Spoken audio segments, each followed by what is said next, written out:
The cross and the gold, the true battle that destroyed the Templars.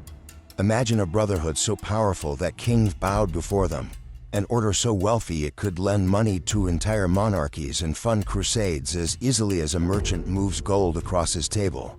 Now imagine that same order walking directly into a trap, one meticulously crafted by the very men who should have protected them. In this story, you will witness the real war that destroyed the Knights Templar, a battle not fought with blazing swords in the deserts of the Holy Land, but with forged accusations, political pressure, manipulated faith, and a ruthless hunger for wealth that no blade could withstand. The Templars were born under the sign of the cross, raised by faith, disciplined by an unshakable code of honor, and hardened through centuries of combat against enemies who threatened the heart of Christendom. But their downfall did not come from these enemies. It came from within, born from jealousy, fear, corruption, and above all, gold. Yes, gold, the very substance kings craved, popes feared, and an entire continent envied. Gold that built kingdoms, strengthened armies, sustained dynasties, and created the most advanced financial network of the Middle Ages. That same gold became the bullseye of a plot so dark, so calculated, its impact still echoes through history. This video will take you into the hidden chambers where the fate of the Templars was sealed. You will learn why King Philip IV of France preferred to destroy the order rather than pay his crushing debts. You will see how the Vatican was cornered into supporting a fabricated narrative, and you will understand why warriors who had fought for Jerusalem were burned alive in Paris, condemned by accusations so absurd they wouldn't stand a moment in the light of truth. This is the real war, not the one fought on battlefields, but the invisible war between the cross and the gold, between genuine faith and unrestrained political ambition. Prepare yourself, because unlike the sanitized stories told in school books, the fall of the Knights Templar was not an accident, not a sudden tragedy, not divine punishment. It was a meticulously executed operation fueled by fear of the Templars' influence, hunger for their treasure, and desperation to crush an order that had become more powerful than the crowns of Europe themselves. Today, you will uncover what official history tried to bury, the forbidden truth behind the destruction of the most feared, influential, and mysterious military order of the medieval world. Welcome to the Hidden Truth. There are stories that refuse to die, stories that cling to the walls of history like shadows that no fire can burn away. Among all of them, none has ever carried such weight, such silence, such fascination as the rise and fall of the Knights Templar. Imagine a world in which faith-shaped borders, where kings ruled but did not reign alone, and where a single religious order held enough wealth, influence, and military power to alter the fate of entire nations. The Templars did not begin as conquerors, they began as 9 humble knights sworn to protect pilgrims. Yet, in only a few decades, they transformed into one of the most formidable forces the medieval world had ever seen. On the battlefield, they were feared. In the courts of kings, they were respected. And in the eyes of the people, they were an unbreakable symbol of divine courage. This introduction pulls you into an atmosphere where the glow of cathedral windows illuminated far less than it concealed, where the boundaries between devotion and ambition were dangerously fragile, and where the sacred cross, a symbol of sacrifice and purity, became a prize fought over by men whose interests had little to do with spiritual virtue. Europe was a landscape of quiet tensions, kingdoms drowning in debt, nobles corrupted by luxuries they could no longer afford, a papacy torn between political pressures, and a population exhausted by endless wars. In that fractured world, the Templars rose like a towering wall of discipline and honor. Yet, without realizing it, they also forged enemies who did not carry swords, but carried accusations, decrees, and the hunger for absolute power. As you journey through this story, you will discover that the fall of the Knights Templar was not sudden. It was not a lightning strike. It was the final act of a conflict that had been smoldering behind locked doors for years. The seeds of their destruction were planted in royal chambers, whispered in corridors thick with suspicion, and sealed in Vatican halls where the course of Christendom was decided. When King Philip IV of France finally looked at the Templars not as protectors of the faith, but as obstacles to his ambition, as a creditor too powerful to silence, as a treasury too vast to ignore, history bent in a direction from which it would never return. Prepare to step into a narrative where every sentence carries centuries of weight, where each fragment unveils a deeper layer of truth, and where the destiny of the Templars becomes a stark reminder of what unfolds when faith becomes currency and gold becomes a weapon. This is the journey into the real battle that destroyed the Order of the Temple. A battle fought not in the deserts of Jerusalem, but in the hidden machinery of power, where the cross and the gold competed to decide who would rule the medieval world. In the early 12th century, when the Holy Land burned under relentless conflict and pilgrims were slaughtered on the roads to Jerusalem, a small group of men made a decision that would change the Western world forever. They were not seeking power, wealth, or glory. They were seeking purpose. Just 9 knights, led by Hugues de Pans, vowed to protect the faithful with their very lives. And so, quietly and almost unnoticed, the poor fellow soldiers of Christ and of the Temple of Solomon, the future Knights Templar, were born. No one could have imagined that this humble brotherhood would rise within less than a century to become the most feared, respected, and influential force of the Middle Ages. At first, many doubted them. How could such a small group of knights stand against raiders, armed tribes, and hostile forces that dominated the roads to Jerusalem? But it was precisely their combination of faith and discipline that set them apart. While others fought for reward, they fought for devotion. While others accumulated titles and wealth, they renounced everything. Their vow of humility drew the attention of the church, and soon King Baldwin II offered them quarters inside the ancient Temple of Solomon, a gesture that gave them not only a home, but a symbol. From that moment, the red cross on their cloaks represented more than faith. It represented absolute commitment to a purpose greater than life itself. With official recognition from the church, the Templars grew at astonishing speed.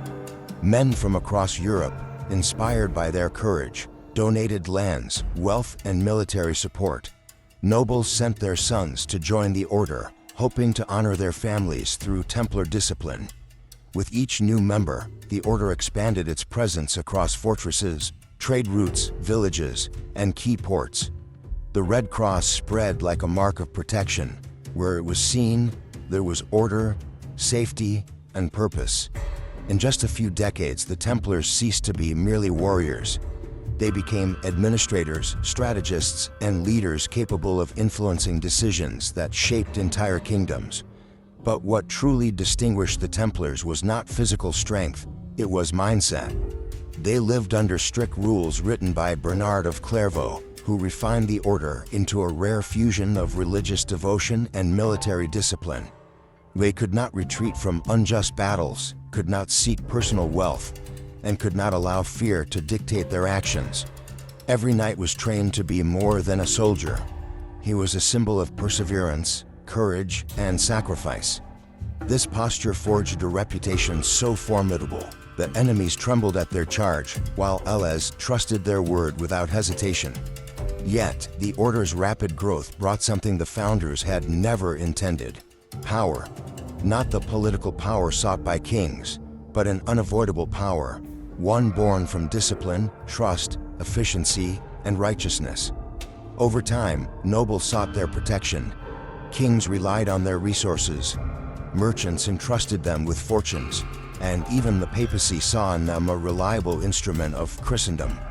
What began as a humble vow of defense evolved into an institution that moved between thrones, battlefields, and spiritual influence. They became essential and dangerously independent. And in that independence lay the seed of their future downfall. For no medieval kingdom tolerated for long a force so loyal, so pure, and so powerful that it bowed to no earthly throne, only to the cross. It was this combination of spiritual strength and temporal autonomy that, one day, would awaken the fear that would seal their fate. When people imagine the Knights Templar, they often picture fearless warriors charging into battle, shields emblazoned with the Red Cross, and swords raised against enemies of the faith. But the true power of the order was not forged on the battlefield. It was shaped quietly, deliberately, through alliances, strategic intelligence, and a network of influence that stretched far beyond the sight of kings. While Europe focused on crusades and conflicts abroad, the Templars were constructing something far more enduring, an invisible empire built on trust, discipline, and unparalleled organization. Trust was the cornerstone of this empire. In an era plagued by highway robbers, corrupt officials, and endless military conflicts, carrying wealth across long distances was perilous. Yet, the Templars offered a revolutionary solution: total safety. They developed a financial system so advanced that a nobleman could deposit gold in Paris and retrieve it in Acre, London, or Cyprus. In doing so, they unintentionally became the world's first international bankers. Their financial network wasn't born from ambition for economic dominance, but from the reputation they carried, a reputation rooted in vows of poverty, obedience, and incorruptibility. Their influence expanded through donations of land, privileges granted by popes, and properties administered with unmatched discipline. Soon, Templar estates were scattered across Europe like pieces of an unseen puzzle. Farms, vineyards, villages, warehouses, ports, and fortresses. They controlled trade routes, managed agricultural production, lent money to monarchs, and transported treasures across continents. Their communication system was faster and more reliable than that of any European kingdom. In short, the Templars became a logistical, economic, and military powerhouse the likes of which medieval society had never witnessed. But their influence extended beyond wealth and logistics. It was symbolic. The Templars embodied the perfect fusion of military strength and spiritual purity. They were admired as warriors who fought not for personal glory but for divine purpose. Their white mantles represented humility. Their red crosses represented sacrifice.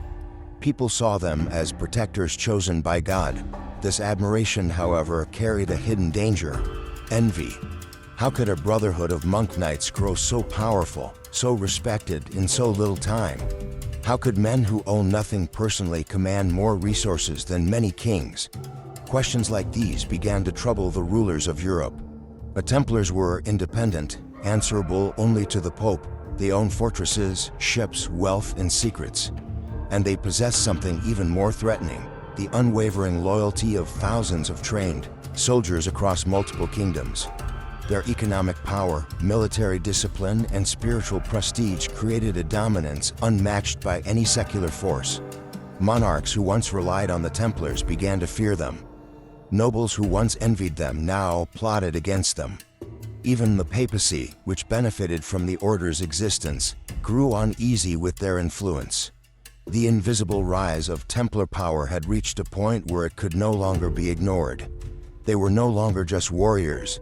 They were a force woven into the fabric of medieval society. And as their wealth grew, as their independence grew, as their network expanded across borders, fear began to overshadow admiration. Kings in debt saw them as creditors too powerful to control. Nobles viewed them as rivals impossible to surpass. And the crown of France, desperate and cornered, would soon decide that the only way to reclaim power was to destroy the order entirely. To understand the destruction of the Templars, one cannot overlook the man who became their greatest enemy, Philip IV of France, known as Philip the Fair. At first glance, he appeared to be a strong king, dignified, disciplined, and unshaken by adversity. But beneath the regal facade there was a monarch drowning in financial ruin, crushed by disastrous wars and surrounded by nobles whose lifestyles demanded wealth he no longer possessed. As his kingdom teetered on economic collapse, only one institution remained wealthy enough to rescue him. And that institution wore white mantles marked with the Red Cross. Philip did not see the Templars as protectors of the faith. He saw them as the bank he needed to plunder to keep his crown from falling. Having suffered humiliating setbacks against England, failed campaigns in Flanders, and a catastrophic decline in tax revenue, The king found himself trapped in a spiral of debt. Who financed his armies? Who safeguarded the fortunes of his monarchy? Who guaranteed the movement of gold across the realm?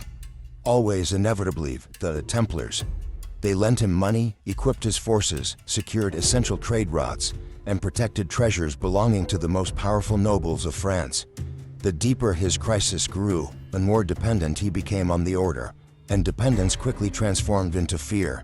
Fear that the Templars were becoming too influential, too wealthy, too independent. In Philip's mind, they were no longer holy warriors. They were creditors more powerful than kings. But no ruler in medieval Europe could openly attack the Templars. They were admired across the continent, protected by papal authority, and revered as sacred warriors of Christendom. To destroy them, Philip needed more than force. He needed a story, a narrative capable of turning admiration into suspicion. And so began one of the most carefully orchestrated smear campaigns the Middle Ages would ever witness. First, he released small whispers of accusation, hints of secret ceremonies, obscure rites, forbidden practices. Then he pressured Pope Clement V relentlessly, pushing him to condemn the order. Meanwhile, he deployed spies, tortured prisoners into false confessions, and fed the public a stream of fabricated charges designed to erode centuries of respect. Philip did not pursue truth. He pursued their treasure. He sought to erase his debts. He sought to eliminate the only institution strong enough to challenge him. His plan was clear: turn honor into guilt, turn loyalty into crime, turn centuries of faith into a weapon against the very men who embodied it. His goal was not justice, it was annihilation. And once Europe believed that the Templars had betrayed God, Philip could betray them without consequence. The trap was nearly complete. And when the king finally struck, the world changed forever. What followed would become one of the most calculated political takedowns disguised as religious justice in the entire history of the Western world, the first step toward the fall of the most powerful military order the medieval age had ever seen. In the early hours of Friday, October 13, 1307, France entered one of the darkest mornings in its history. The air was heavy, silent, and strangely still, as if the entire kingdom sensed an unseen storm gathering. Before dawn broke, royal messengers galloped across the land carrying sealed orders from King Philip IV. Orders that would ignite a political earthquake. Every sheriff, every royal officer, every captain received the same command: storm all Templar houses simultaneously, seize the knights, confiscate their possessions, and allow no warning, no negotiation, no chance of escape. What unfolded in that preyed-on darkness was not an act of war, but a betrayal meticulously crafted against men who had once been revered as the sword and shield of Christendom. When the doors of Templar commanderies were smashed open, the knights inside did not reach for swords or armor. Many were sleeping, some were praying, others preparing for the routine discipline of the coming day. Their confusion was immediate, their shock immense. These were warriors trained to face armies on the battlefield, yet nothing could prepare them for an enemy who attacked with pens, decrees, and lies instead of steel.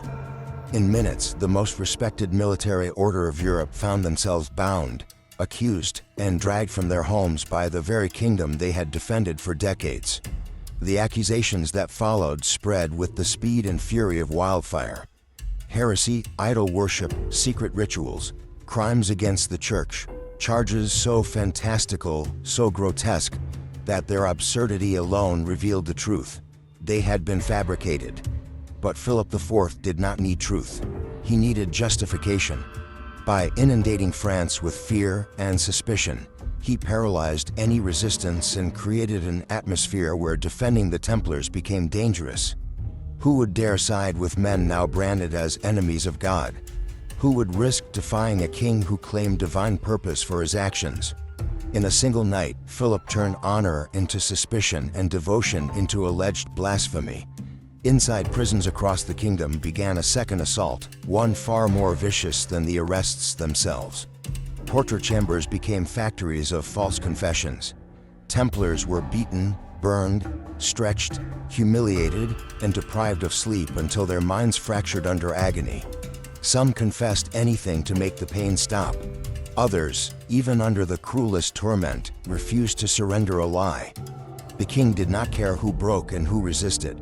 He only cared that enough voices repeated the accusations to construct the illusion of guilt. Every confession extracted by force became another stone in the wall of deceit he was building. Meanwhile, Pope Clement V found himself trapped between truth and political survival. As the spiritual authority over the Templars, he hesitated, questioned, investigated, but each attempt to intervene was crushed by the overwhelming pressure of Philip. The Pope, newly moved to Avignon and effectively under French influence, realized that opposing the king could fracture the church itself. Forced into silence, he watched a tragedy unfold that he no longer had the strength to stop. Across Europe, fear overshadowed reason. Some rulers, fearing conflict with France, imitated Philip's actions. Others stayed silent, unwilling to defend a cause that could cost them their thrones. In just a few weeks, the Templars went from heroes of the Crusades to supposed traitors, not because of truth, but because of a narrative engineered by a desperate king. Thus, the infamous night of Friday the 13th became far more than a coordinated arrest. It became the opening chapter of a calculated destruction, the moment when lies triumphed over loyalty, and when the most honored knights of Christendom were thrown into the shadows by the greed of a single ruler. When the initial assault had already shattered the structure of the Templar Order, King Philip IV advanced to the most delicate and insidious phase of his plan, transforming the arrest of the knights into a grand public spectacle of condemnation. It was not enough for him to imprison them. He needed to annihilate their legacy, their reputation, and the symbolic power that had protected them for nearly 2 centuries. What followed was one of the most orchestrated and politically contaminated trials in Western history. Makeshift tribunals were set up inside castles and monasteries. Inquisitors handpicked by the monarchy were dispatched across the country, and Europe watched in confusion as men once celebrated as defenders of Jerusalem were suddenly portrayed as traitors to the faith. Philip understood that true power did not come from swords or chains, but from the narrative, and every accusation uttered during those trials was designed to erode the honor that had sustained the Templars for generations. From the very beginning, the line between justice and manipulation was obliterated. The interrogations were a grotesque performance crafted to produce predetermined outcomes. Templars were shackled, deprived of sleep, starved, beaten, and subjected to mutilation until their bodies and minds surrendered. Many of the confessions recorded at the time contained contradictions so glaring, stories so implausible, and descriptions so inconsistent that any honest court would have dismissed them instantly. But Philip was not seeking truth. He was seeking validation. All he needed was for a few broken men to utter words of guilt, and he would weaponize those statements as irrefutable evidence. For the king, it did not matter whether the accusations were coherent, only that they were loud enough to drown centuries of Templar honor. Meanwhile, Pope Clement V found himself trapped in an impossible dilemma. As the supreme spiritual authority of Christendom, the Templars were legally under his exclusive jurisdiction. He demanded the right to judge them himself, to hear their defenses, to examine every piece of evidence. He attempted to slow the king's advance, to open genuine ecclesiastical inquiries, and to curb the excesses of the French courts. But every effort he made was smothered by Philip's political pressure. The papacy had, by then, moved to Avignon, territory under direct French influence, and Clement knew that openly opposing the king could ignite a political crisis capable of fracturing the church itself. Thus, the very institution that should have defended the Templars was forced into silence, paralyzed by fear and manipulation. When the first Templars finally managed to testify in their own defense, the truth momentarily resurfaced. Several knights swore that the order had never practiced heresy. Many insisted they had confessed only to escape unbearable torture. Some stood with unwavering dignity, proclaiming their innocence even as they faced the threat of death. These declarations should have shattered the credibility of the king's accusations, but by then the trial had ceased to be a search for truth. It had transformed into a stage play with a script written long before the first arrest. The audience, conditioned by months of propaganda, had been trained to see guilt even in the words of the innocent. During this time, a chilling silence settled over Europe. Nobles who had once owed their lives to the Templars hesitated to intervene. Many feared being accused of heresy themselves. Others saw an opportunity to claim confiscated land and wealth. The Church, torn between doctrine and political survival, attempted to balance prudence with cowardice. The common people, confused and overwhelmed by the accusations, were left wondering whether the knights they had admired for so long had truly strayed from God's path. And so a continent that had marched alongside the Templars for generations now watched their destruction in silence. It was this silence, heavy, cowardly, and convenient, that became the king's greatest ally. Thus, the trial continued, not as an inquiry, but as an execution masquerading as justice. The Templars, once heroes of Christendom, were slowly crushed by a machinery of ambition and deceit. Every declaration of guilt, every fabricated confession, every ignored testimony served a single purpose: to legitimize Philip's theft, to justify the annihilation of a political rival he could never defeat openly. When the first executions were carried out, the truth became undeniable. Europe had allowed itself to be manipulated into witnessing one of the greatest miscarriages of justice in its history. The trial of the Templars was not the triumph of faith. It was the triumph of greed, the silence of truth, and the opening chapter of a wound that would scar the medieval world for centuries. The fall of the Knights Templar marked far more than the destruction of a military order. It exposed the vulnerability of human power when confronted with ambition and greed. When King Philip IV decided that wealth was worth more than honor, and when the Church chose silence over justice, a historical wound was carved into the heart of the medieval world. The Templars were not defeated by heresy or crime, but by political forces determined to reshape the truth. What unfolded was a tragic demonstration of how faith can be manipulated, how authority can be corrupted, and how heroes can be transformed into enemies to satisfy the desires of a single ruler. Yet, despite the brutality inflicted upon them, the Templars left behind a legacy their persecutors could never erase, a legacy that continues to resist the erosion of time. This legacy does not survive solely in manuscripts, relics, or symbols carved into ancient stone. It lives in the collective memory of humanity, in the enduring fascination that draws generation after generation into the mysteries surrounding their rituals, their legendary treasures, and their unwavering vows. It lives in the stories told across centuries, in the curiosity of scholars, and in the imaginations of ordinary people captivated by the idea of an order that combined purity of faith with strength of purpose. The Templars proved that discipline, devotion, and unity could transform a small brotherhood into a force capable of influencing continents. And it is precisely this extraordinary combination that keeps their story alive even today. Their enemies succeeded in breaking their bodies, seizing their lands, burning their leaders, and twisting their reputation with accusations designed to destroy them, but they failed to extinguish what mattered most: the meaning behind their existence. In the Templars, we find undeniable evidence that true courage is not measured by triumph, but by the willingness to remain faithful to one's principles even when confronted with suffering and death. We see the strength of men who, even under torture, refuse to accept lies as their final words. Above all, we see that those who live for purposes greater than themselves do not vanish when they fall. They transform into symbols, inspirations, and silent voices that continue to echo long after their enemies have been forgotten. Thus, when we look back at the history of the Knights Templar, we do not see only betrayal and injustice. We see the reflection of something eternal. We see the struggle between ambition and honor, between corruption and truth, between those who seek to dominate and those who choose to serve. The Templars may have been extinguished as an institution, but their memory continues to challenge us to observe the past with clarity and the present with discernment. Their tragic end teaches us that justice can be delayed but never destroyed, that truth can be silenced but never erased, and that integrity leaves traces no tyrant can bury. This is the immortal legacy of the Knights Templar.